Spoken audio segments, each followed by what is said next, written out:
Hey everyone, my name is Dakota Rice, and I just want to talk to you about a couple things this evening, if that's fine with y'all. So, everyone grows up with some sort of media, so that could be, or some sort of TV. So that's Sunday morning cartoons for younger people, especially like children. Or you could go with like movies, like Tarantino, great example. Everyone loves his movies, or the Marvel movies. Sure, why not? Usually, people like watching media, consuming media of nature as a form of entertainment to pass the time. However, there's some types of media that transcend just being a source of pastime. A great example of this is The Passion of Christ. It's a movie that's affected many Christians before, and this movie affects people on a deeper level. For one, the source material it's covering is fairly deep. That two, it has a lot of different layers within the movie called subtext that is hidden, sprinkled in within the entire film, that make it as great as it is. So, what I would like to talk to you guys about today is well, it's not necessarily a film, it's a show. But this show is also media that's being very discussed, very popular nowadays, um, and it's being discussed uh, in a different light as of recently. This show is called Attack on Titan. Now, me immediately saying that, a lot of you are going to be like,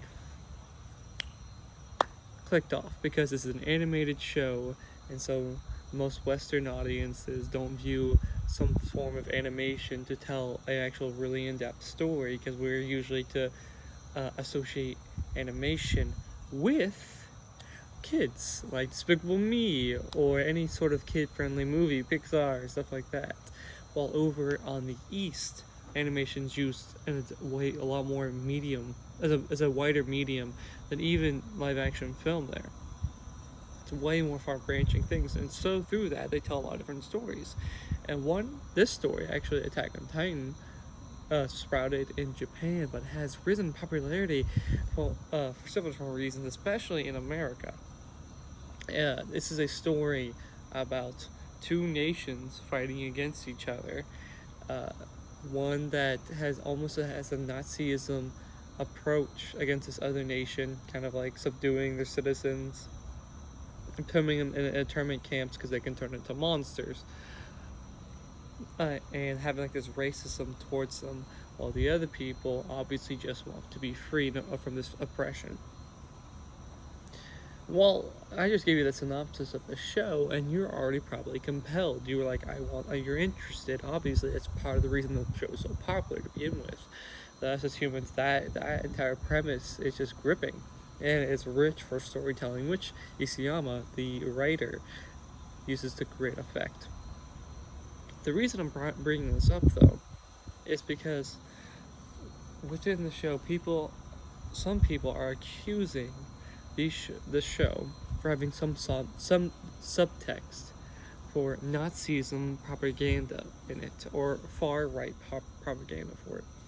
And let me explain. Within the show, there are some good action scenes.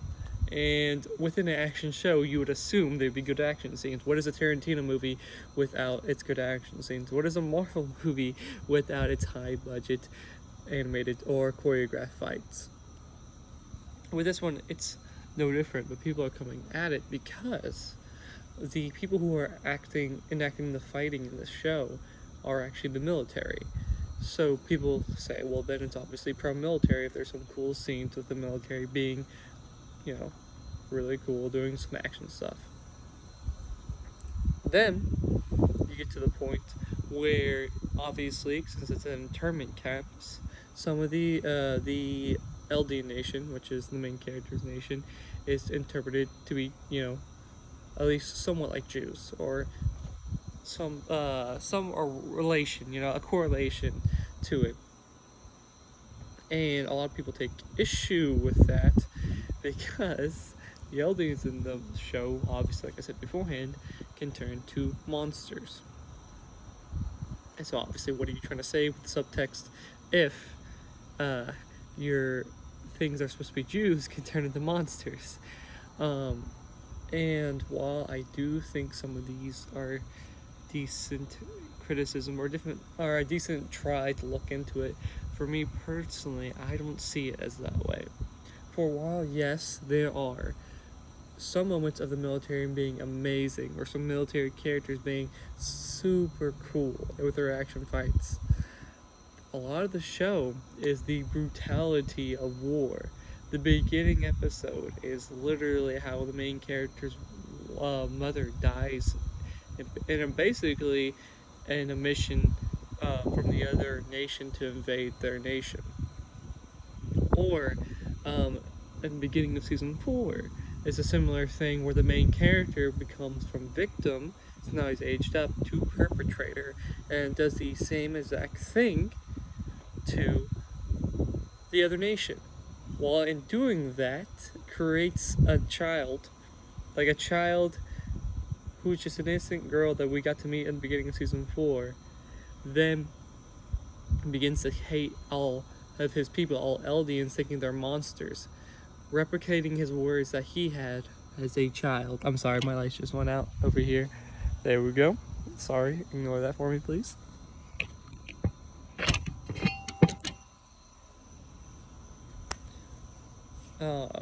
Sorry, where was I?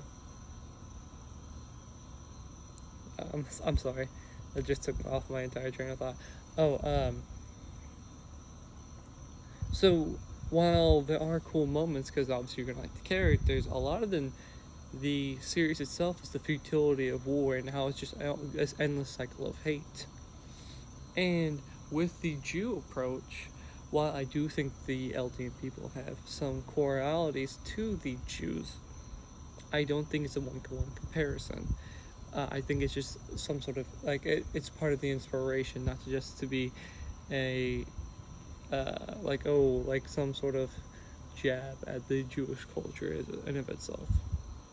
I think it's with some of this kind of forcing of subtext. I think it's important that we don't try to force. At least what I think is force subtext that isn't there.